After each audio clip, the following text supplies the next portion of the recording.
rasa rasai hari rasai hai මට ආදරයක් දෙන්න දුවේ තව එකක් දෙන්න තව ආදරයක් දෙන්න දුවල පුතාලා මම අද ආදරයෙන් පිළිගන්නවා මම අද කියලා දෙන්න යන්නේ අල සුප් එකක් අර තාපල් සුප් එකක් හදා ගන්නා විදිය. එහෙනම් ඒකට අවශ්‍ය මොනවද කියලා අපි බලමු. අල ග්‍රෑම් 250යි, රතු ලුණු ග්‍රෑම් 50යි, ගම්මිරිස් තේ හැන්දයි, රසපදමට ලුණු, බටර් සුවල්පයක්, තේ හැඳි දෙකක්, වතුර අඩු කෝප 4. එහෙනම් අපි ඒක සාදා ගන්න ආකාරය බලමු.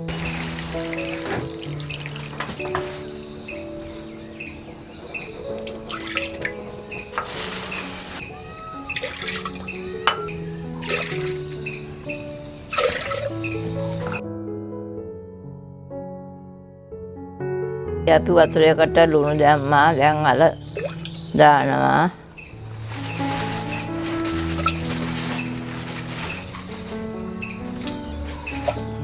ගම්මිරිස් කුඩු ටිකත් ඒකටම දානවා. ගම්මිරිස් කුඩු තේ හැන්දයි. අපි දැන් මේ අල ටික ලිපේ තිබ්බ හොඳින් තඹ ගන්න ඕන.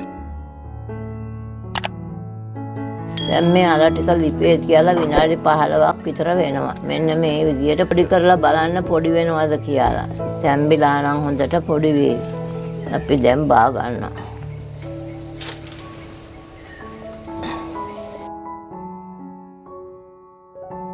සම්බාගත් වතුර ටික හට්ටියේ හොම තියෙද්දී අල ටික වෙන භාජනයකට අරගෙන පොඩි කරගන්න. ඊට පස්සෙ අර වතුර ටික ඒ අලයකට දාගන්න.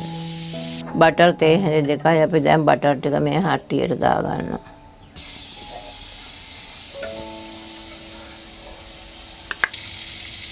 අපි දැන් රතු ලුණු ටික දාගන්නවා බටර් දාපු හට්ටියට.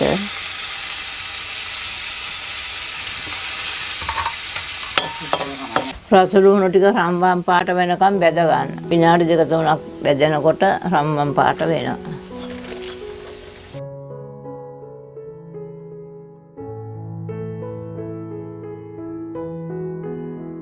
අල තඹපු වතුර එකට පොඩි කරගත් අල දානවා.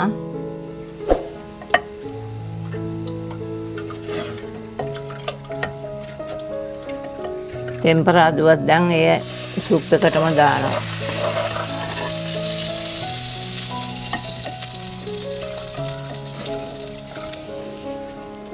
දැන් රතු ලුණු දාලා විනාඩියක් විතර රත් කරගෙන අපි දැන් සුප් එක බා ගන්නවා.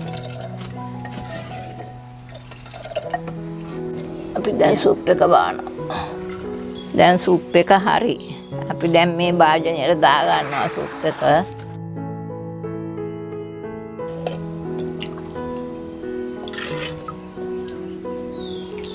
අර තාපල් සුප් එක මෙන්න මේ විදියට හදා ගන්න. මේ විදියට හදාගත්තම ගොඩක් රසවත්. සුප් කැටයක් හදාගෙන බොනවට වැඩිය මේ අල ගෙඩි දෙකක් උතුමත් දාලා මෙහෙම තම්බල සුප් එකක් හදාගෙන බිව්වහම වරදක් නැහැ. අන්න දේරුවි අන්න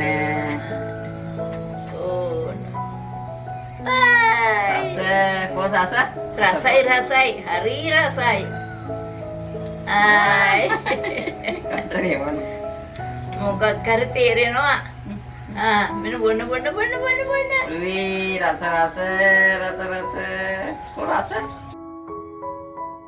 මට ආදරයක් දෙන්න දුවේ තව එකක් දෙන්න තව ආදරයක් දෙන්න හරි තව ආදරයක් දෙන්න තව ආදරයක් දෙන්න සුප්පවන් රුයි ආදරයක් දෙන්න තව ආච්චිට අත්තම්මට ආදරයක් දෙන්න කෝ ආදරයක් දෙන්න අත්තම්මට Ali සුප්පොන්න යයි සුප්පොන්න ආදරයක් හරි දුවල පුතාලා දකින්න ඇති මම අර තාපල් සුප් එක හදා ගන්න ආකාරය. ඒ විදියට ඕගොල්ලොත් අර තාපල් සුප් එකක් හදලා බීලා බලලා රසගුණ මාහට කියන්න. දුවල පුතාලාට බුදු සරණයි දේ පිහිටයි. තවත් කෑම වේලකින් පසුව හමු වෙමු.